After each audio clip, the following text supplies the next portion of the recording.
Voy a hacer una toma directa con la cámara en detalle para que lo aprecien. La evaluación que hago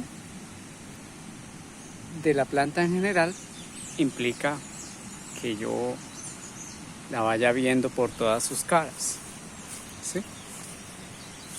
Y a partir de eso debo explicar que pues todo bonsai tiene un frente, como sabrán. En ese caso es este, en el caso de este bonsai es este, o de este proyecto de bonsai para ser más exactos. Porque pues este tronco es bastante bonito, tiene movimiento, hay un nevari interesante en la distribución de los troncos. Entonces por esta cara, que es un lateral, pues por eso la determino como un lateral, no como frente, porque es más angosto, es menos ancho. Y también le falta desarrollar fondo, porque lo que sería la espalda está un tanto chato, plano. Eso no importaría en el caso de llenarlo a futuro con follaje que se desarrolle hacia acá. Se le puede generar relativamente fácil. El asunto es que mirando todas las caras, como esta es la otra lateral, como vemos, y sobre todo, como nos queda claro que estas son la parte más ancha, estas son la anterior y esta son las más anchas, pero desde mi punto de vista, y para mí es evidente que acá, digamos, es menos interesante la formación de las raíces. Entonces por eso el frente se determina ya. Acá hay algo interesante, es que hay una roca atrapada por las raíces, también muy llamativo, y es una roca grande. Entonces esto podría ser un punto a favor, pero en conjunto me pareció mejor la otra. Entonces, a partir de esas consideraciones, ¿cuáles otras son claves e importantes? Y desde esos criterios fue que empecé a hacer unas operaciones. Explico. Acá eliminé un tronco. Este bonsai o árbol es una serie de troncos que se han fusionado, ¿sí? Aquí se ve claramente eso. Aquí suceden fusiones. Troncos que se fusionan con los años. Y en conjunto son 1, 2, 3, 4, 5, 6, 7, 8, 9, 10, 11, 12, 13, más o menos unos 15 troncos. De ellos ya eliminé uno que había acá, porque se cruzaba con este. Y el punto, digamos, de cruce es tan fuerte y tan antiguo que incluso llegó a fusionarse acá, en la parte alta. O sea, el contacto entre dos ramas generó como una especie, digámoslo, de autoinjerto natural.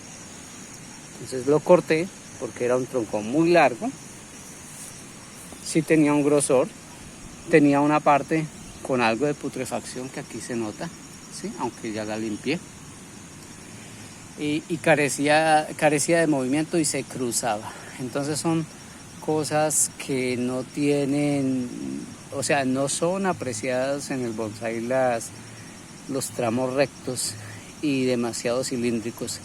Cilíndricos aquí no hay ese inconveniente, ese problema no lo presenta, pero cruzamiento y digamos tramos largos de troncos sin movimiento, rectos como este, sí presenta. De hecho, pues esto lo voy a evaluar si logro desarrollarle ramas acá para hacer corte de forma que se genere un movimiento para evitar este tramo tan largo. Pero antes de eso, pues hay que utilizar todo el material que nos brinda este Yamadori para, por ejemplo, hacer un acodo aéreo acá y obtener un bonsai pequeño de esta parte y desarrollar a partir de lo que queda lo que mencioné anteriormente, que es tratar de generar con ramas nuevas que tengan movimiento. Entonces esa fue la razón de eliminarlo. Otra operación que apliqué es tomé este tronco está individual, no está fusionado a los otros, de pronto aéreamente no está fusionado, quizás por raíces sí, pero tiene un movimiento interesante y por ello aprovecho y experimento para hacerle unos injertos, de los cuales hablé en un capítulo anterior sobre injertos, en un video anterior sobre injertos, lo mencioné un instante.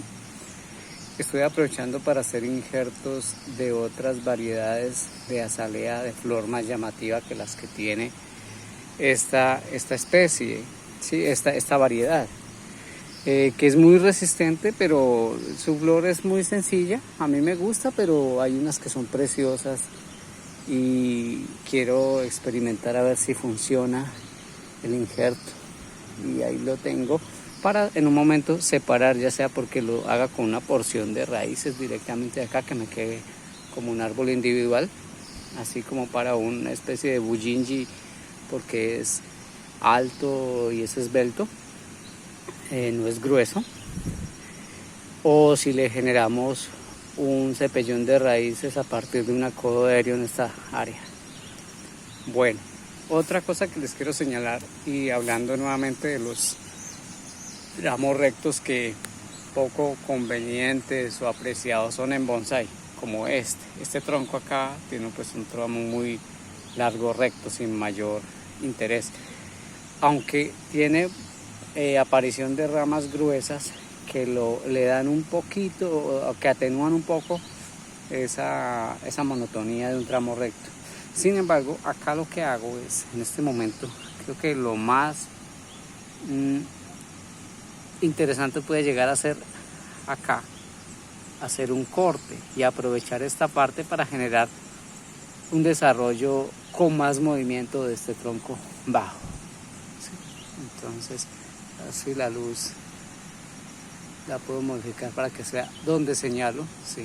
Señalo con ahí lo pueden ver, con una marca donde luego voy a cortar.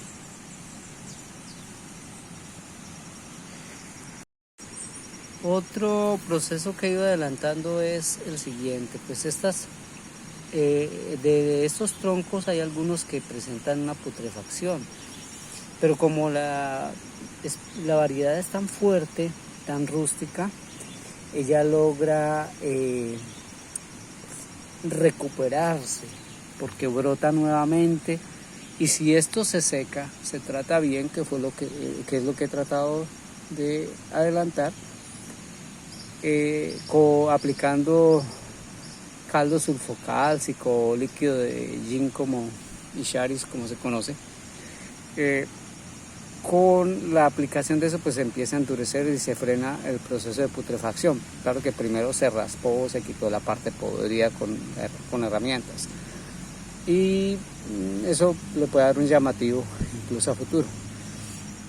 Con los llamadori hay algo a tener en cuenta. Nosotros nos guiamos por unos diseños muy, digamos, como establecidos, unos estilos establecidos, ¿sí? Esos estilos establecidos son aplicables muchas veces a árboles pues que se adquieren bajo otras condiciones, pero no de llamadori. Entonces en llamadori creo que se debe uno apartar un poquito de esos diseños preestablecidos y tratar de hacer lo mejor que se pueda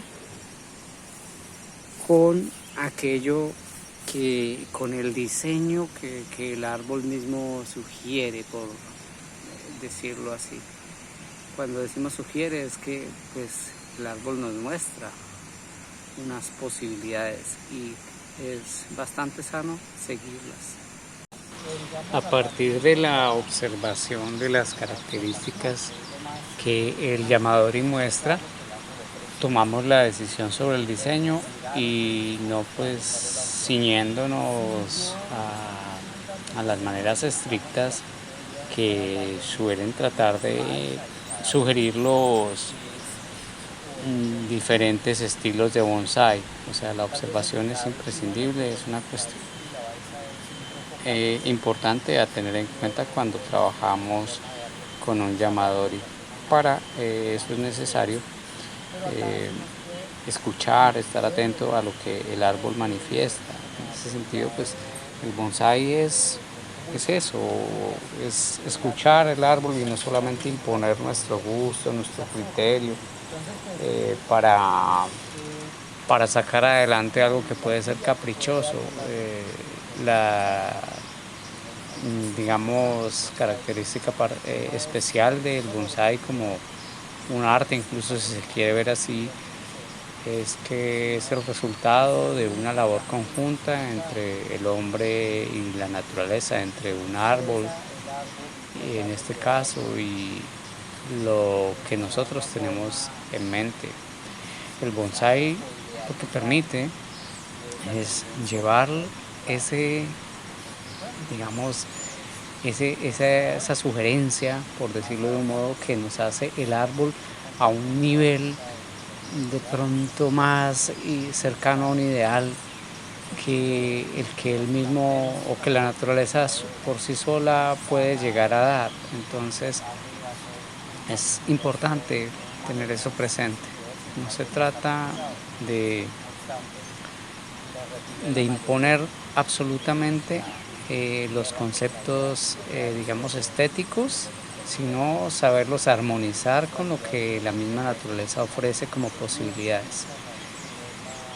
Este árbol en particular, después de mirarlo varias veces, creo que una de las posibilidades es hacer un tronco múltiple.